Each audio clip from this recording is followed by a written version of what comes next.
here with Donovan Brazier ahead of the New Balance Indoor Grand Prix. Really exciting weekend you're going after the 600. Josh Hoey took your record earlier this season. You mentioned in the press conference that that's not really at the forefront of your mind, but as you were watching that race, was there like some sort of moment where you're like, damn, like he got my record? No, I didn't even know he was going for it, to be honest. But Josh, he's obviously incredibly talented. So every time he steps on the track, you have to pay attention. But no, I thought it was incredible. To not only just break it, he like smashed it. So it wasn't even close. I think just shows the kind of fitness he's in, and I think that makes it all the more exciting to watch his 800 this weekend. Back in I don't know what month it was specifically, but back in the spring, you ran that 144.7, I believe it was 144.71. That really like put you back on the map out of nowhere. Almost a year removed. I guess we're a little bit shy of a year removed. Looking back on that moment, right? Kind of what are your thoughts, and just talk to me about the emotions you feel about that race as it kind of really, you said, I'm here, I'm back, I'm still Donovan. Yeah, I think it just put validation in everything I went through the past 3 years before that, in terms of cross training, in terms of PT, and in terms of just waking up and trying to be an athlete each and every day. You kind of lose that motivation, you lose that kind of grind feeling when you feel like you're away from the sport, not competing. So I think once I finally did step on the track and I had my moment and I was able to race and run, a decent enough time. Nowadays, 144.7 isn't the craziest time like it used to be. It just kind of put a bunch of validation in knowing that I was, doing the right things, and that it made it all worth it the past 3 years. And you went on to win the U.S. title. Obviously, you competed at Worlds. I would argue that it was one of the greatest comebacks in U.S. track and field history from start to finish. But where do you go from there, right? And I think you kind of hit on it in the press conference a little bit about how, now everything's just kind of a blessing, right? But where do you go from having one of the best comebacks in the sport's history? How do you follow that up? What's the encore look like? Yeah, no, that's a great question. That's a question I've had for myself a lot. But I think for me, it's I like chasing the highs. I like having those big moments. I like representing my teammates and my coach and my family, everybody around me really well. So when I get the opportunity to run fast in a race or do something special, I try to do that every single time. So whether it's an indoor meet or a Diamond League outdoor meet, U.S. Championships, World Championships, I think I just always want to do something great on that track. Yeah. So I think that's kind of what I chase now, is chasing those highs.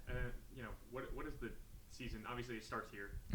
But what does the rest of the season look like for you? Or you have any specific meets in mind that you're targeting as your high points? Yeah, I think just trying to do a lot of overseas stuff, doing some Diamond League things.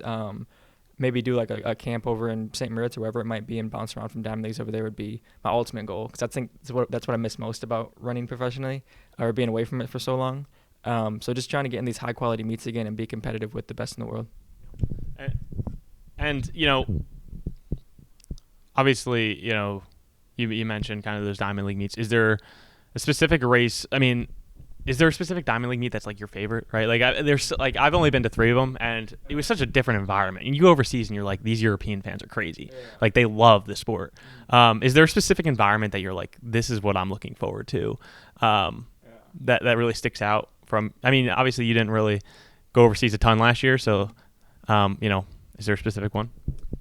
Yeah, I think as far as Diamond League wise goes, there's nothing like it in America. Obviously outside Prefontaine, but it's just a completely different atmosphere. It feels like I love Doha Diamond League. I always thought they did a good job, and I like being in that part of the world. I think London does a great job with their Diamond League. I could literally say it about every single Diamond Leagues, but those two stick out specifically. And also Rome has a special one in my heart, because that was the first time I ever won a Diamond League race. So I've always loved going back there as well. And just my last question here, because I want to give you your time back. I know you have a busy day. Walking away from this weekend, 2026 season opener, what do you need to run tomorrow to feel all right, I had a good opener, we're in a good spot, everything's going according to plan?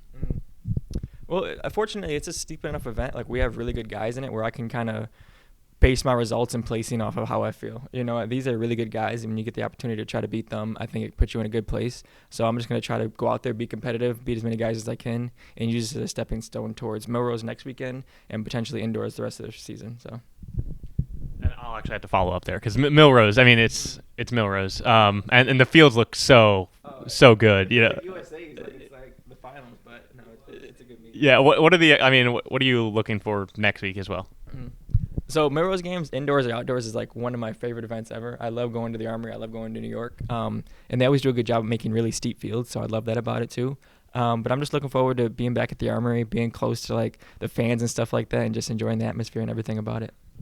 Well, we wish you best of luck this weekend at the New Balance Indoor Grand Prix. Really excited to see what you can do in that 600. Maybe we'll get the world record back. We'll see. But best of luck this weekend. Thank you so much.